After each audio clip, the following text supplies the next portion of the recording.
আসসালামু আলাইকুম ভিউয়ার, আশা করি আপনারা সবাই ভালো আছেন। বিডি রমণী রান্নাঘরে আজকে আপনাদের জন্য থাকছে ফুচকা তৈরির রেসিপি। তাহলে চলুন দেখে নেই ফুচকা তৈরির জন্য কি কি উপকরণ লাগছে। ফুচকা তৈরির জন্য প্রথমে আমি এখানে ময়দা নিয়েছি হাফ কাপ, সুজি নিয়েছি হাফ কাপ, এখান থেকে আমি বেকিং সোডা নেব 1/4 টেবিল চামচ, বেকিং পাউডার না কিন্তু বেকিং সোডা, এরকম স্পষ্ট করে লেখা থাকবে বেকিং সোডা। তেল নিব আমি 1 চা চামচ, আর কুসুম গরম পানি 5 টেবিল চামচ। তাহলে চলুন শুরু করা যাক। প্রথমে আমি বড় একটি মিক্সিং বোল নিয়েছি, এবার আমি এতে সুজিটা নিয়ে নিচ্ছি। এখন আমি ময়দা নিয়ে নিব। এবারে আমি বেকিং সোডা দিব এখান থেকে 1/4 টেবিল চামচ, 1/4 টেবিল চামচ দিয়ে দিচ্ছি। এখন আমি এতে 1 চা চামচ সয়াবিন তেল দিয়ে দিচ্ছি। এবারে আমি প্রথমে সবগুলো উপকরণ ভালো করে মেখে নিচ্ছি।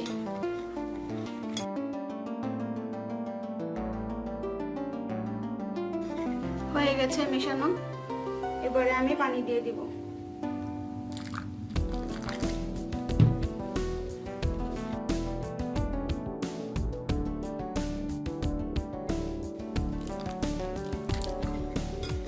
পানিটা আমি অল্প অল্প করে অ্যাড করব।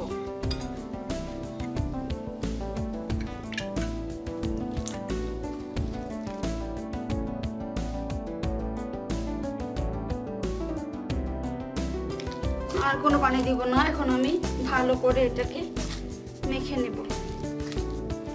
হয়ে গেছে মধ্যে নেওয়া। এবারে আমি এটাকে 20 মিনিট রেখে দেব এবং এই 20 মিনিট আমি ডোটাকে ঢেকে রাখবো। ফিরে আসছি 20 মিনিট পর। ফুচকা তৈরি হয়ে গেছে, এবারে আমি ফুচকার পুরটা তৈরি করে ফেলবো। ফুচকার পুর তৈরি করার জন্য আমি এখানে ডাবলি নিয়েছি, সেদ্ধ ডাবলিটাকে আমি সারা রাত ভিজিয়ে রেখেছি, তারপর পানি দিয়ে সেদ্ধ করেছি, একটু নরম করে সেদ্ধ করেছি। দেখতেই পাচ্ছেন ডাবলিগুলো একেবারে মিশে গেছে, খুলে গেছে, এরকম নরম করে সেদ্ধ করতে হবে। ডাবলি সেদ্ধ করার সময় আমি পরিমাণ মতো লবণ দিয়েছি। আলু সেদ্ধ 2টি, আমি মাঝারি সাইজের 2টি আলু সেদ্ধ করে নিয়েছি। এছাড়াও লাগছে আমার পেঁয়াজ কুচি 1 টেবিল চামচ, ধনিয়া পাতা কুচি 1.5 টেবিল চামচ, চটপটির মশলা 1/2 চা চামচ, কাঁচামরিচ কুচি 1 টেবিল চামচ। তাহলে এবার আমি পুরটা তৈরি করে ফেলবো। এজন্য আমি বড় একটি বাটি নিয়েছি।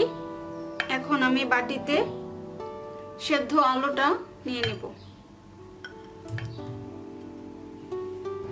আলুটাকে আমি ভেঙে নিচ্ছি।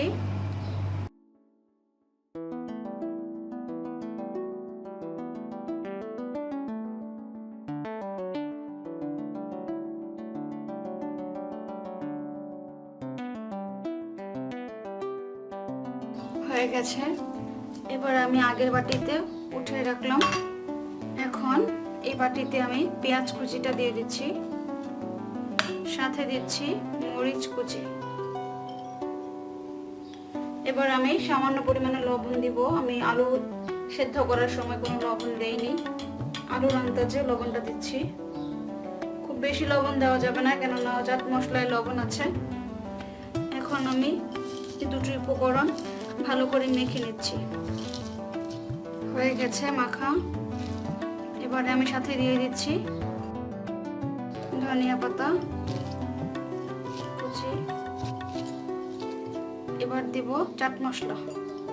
আপনারা যে কোনো ব্র্যান্ডের চটপটির মশলা ইউজ করতে পারেন। এখন আমি ডাবলিটা দিয়ে দিব ও সিদ্ধ করে রাখা আলুটাও দিয়ে দিব।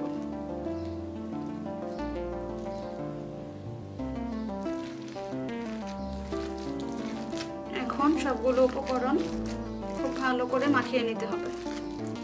হয়ে গেছে মাখা, আমার পুর তৈরি হয়ে গেছে। এবারে আমি টক তৈরি করে ফেলবো। টক তৈরির জন্য আমার লাগছে তেঁতুল, 2 টেবিল চামচ তেঁতুল নিয়ে তারপর 3 থেকে 4 টেবিল চামচ পানিতে ভিজিয়ে রেখেছিলাম, এবং যখন তেঁতুলটা একেবারে নরম হয়ে গেছে তখন বিচিটা আলাদা করে ফেলে দিয়েছি। এখানে একটা তেঁতুলের কাপ তৈরি হয়েছে। এছাড়া আমার লাগছে চিনি 1 চা চামচ, লবণ দেব আমি স্বাদ মতো, চটপটির মশলা নিয়েছি আমি 1/4 টেবিল চামচ, ভাজা শুকনো মরিচের গুঁড়া স্বাদ মতো দিব, ভাজা জিরা গুঁড়া 1/4 টেবিল চামচ। তাহলে চলুন টকটা তৈরি করে ফেলি। আমি প্রথমে চটপটির মশলাটা দিয়ে দিচ্ছি। এবারে শুকনো মরিচের যে গুঁড়োটা নিয়েছিলাম সেটাও দিয়ে দিলাম। আমি এখানে 1/4 টেবিল চামচের মতো নিয়েছি, অর্থাৎ 1 চামচের 4 ভাগের 1 ভাগ। এখন আমি দিয়ে দিব ভাজা জিরা গুঁড়া।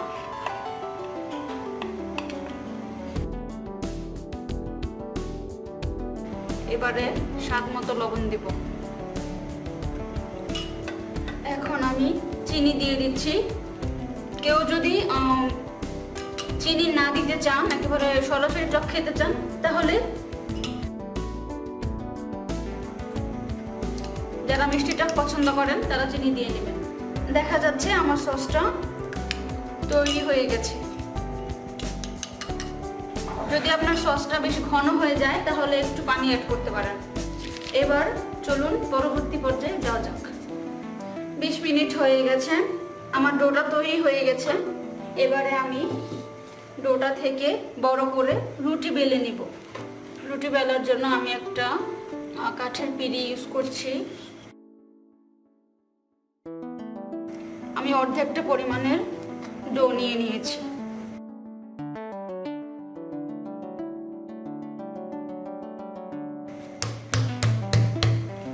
এবারে আমি একটা বেলুন দিয়ে বেলে দিচ্ছি।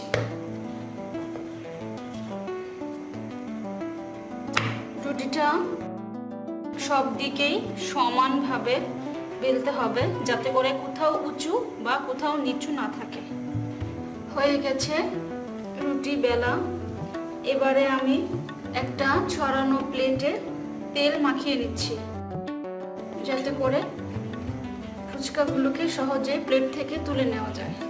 হয়ে গেছে তেল মাখানো। এবারে আমি ফুচকাগুলো কেটে নেব। আমি দেখাচ্ছি, রুটিটা আসলে অনেক পাতলা হয়েছে। আমি রুটি কাটার জন্য একটা এরকম কাপ নিয়েছি। এটা আসলে আপনি আপনার বাসায় থাকা বিভিন্ন কৌটার ক্যাপ ইউজ করতে পারবেন। আমি আসলে বডি স্প্রের যে কৌটা থাকে সেটার একটা ক্যাপ ইউজ করেছি। এখন আমি এটা থেকে ফুচকা কেটে নিব।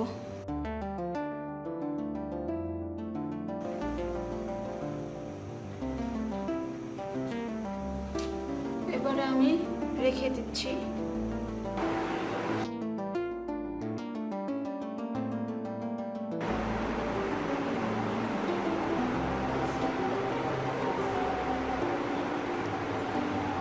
আমার সবগুলো ফুচকা কাটা হয়ে গেছে। এবারে আমি এগুলো তেলে দিয়ে ভেজে নিব। ফুচকাগুলো ভাজার জন্য প্রথমে আমি চুলায় একটি ফ্রাই প্যান বসিয়ে দিয়েছি এবং এতে পরিমাণ মতো তেল দিয়েছি। চুলার জালটা আমি বাড়িয়ে দিয়েছি যাতে তেলটা গরম হয়ে যায়। আমার তেলটা গরম হয়ে গেছে, গরম লাগছে হাতের মধ্যে। সো এবারে আমি এক এক করে ফুচকাগুলো দিয়ে দেব। চুলার জালটা আমি কমিয়ে দিচ্ছি যাতে করে ফুচকাগুলো না পড়ে যায়। এবারে আমি প্লেট থেকে এক এক করে তুলে ফুচকাগুলো দিয়ে দেব। ফুচকাটা দেখা যাচ্ছে উঠে গেছে তলা থেকে। এভাবে উপরে তেল দিয়ে দিচ্ছি যাতে করে ফুচকাগুলো একেবারে সুন্দর করে ফুলে। ঠিক পুরি বানাতে গিয়ে আমরা যেরকম ভাবে তেল উপরে দিয়ে দিই। আমার এটা ফুলে গেছে। এবারে আমি আরো আরো কিছু দিয়ে দিচ্ছি এখান থেকে।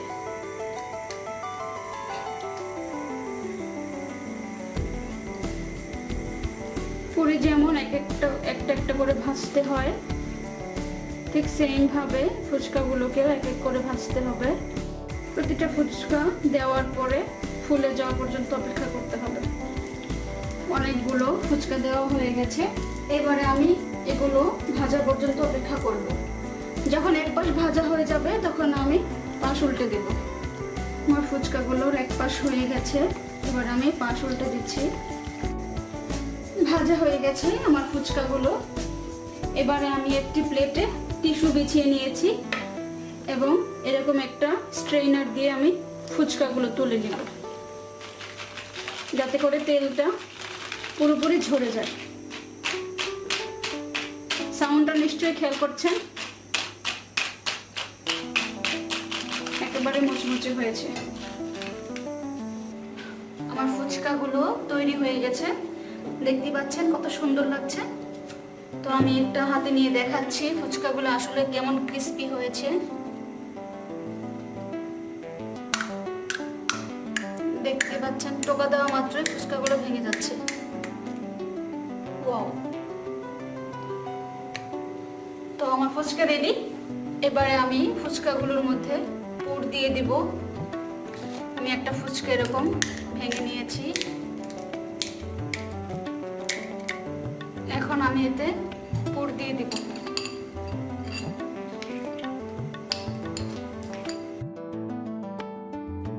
ঠিক যেমন ভাবে দোকানগুলোতে পুর দিয়ে দেয় সেইভাবে আমি আরেকটা ফুচকা নিলাম, তারপর মাঝখানে এইভাবে ভেঙে দিলাম, আবার পুর দিয়ে দিচ্ছি।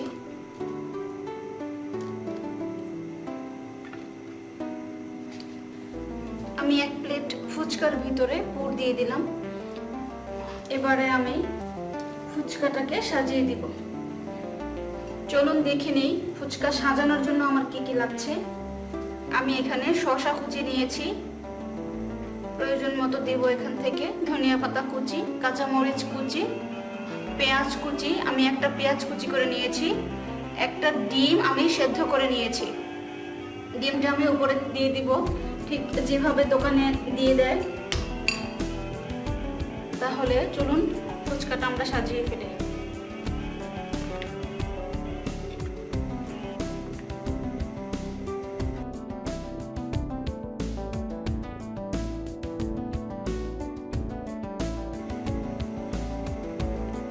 এবারে পেঁয়াজ কুচি দিয়ে দিচ্ছি অল্প করে।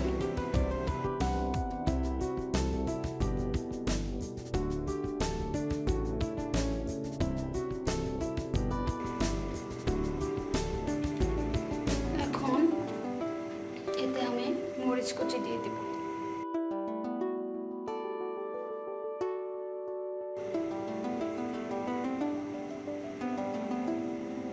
এবারে ধনিয়া পাতা কুচি দিয়ে দিচ্ছি।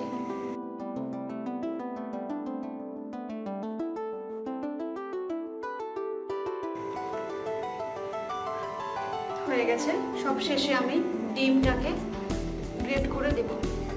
আমি এরকম একটা স্ট্রেনার নিয়ে নিয়েছি, যাতে করে ডিমটা কেটে নেওয়া যাবে।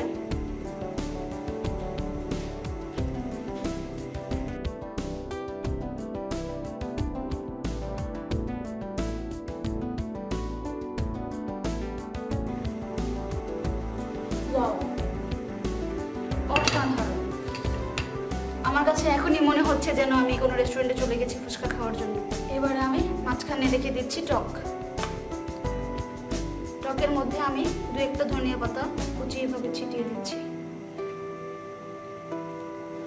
তো বন্ধুরা, দেখলেন কিভাবে খুব সহজেই আমি একেবারে ঘরোয়া রেসিপিতে ফুচকা তৈরি করলাম। আমার ফুচকা তৈরিটা খুবই সুস্বাদু হয়েছে, একেবারে ক্রিস্পি হয়েছে, খেতেও খুব মজা হয়েছে। আর এর পরের রেসিপিতে আপনারা কি দেখতে যাচ্ছেন তা আমাকে কমেন্ট বক্সে কমেন্ট করবেন। আর অবশ্যই আমার চ্যানেলটি সাবস্ক্রাইব করবেন। সবাই ভালো থাকবেন। Bye bye.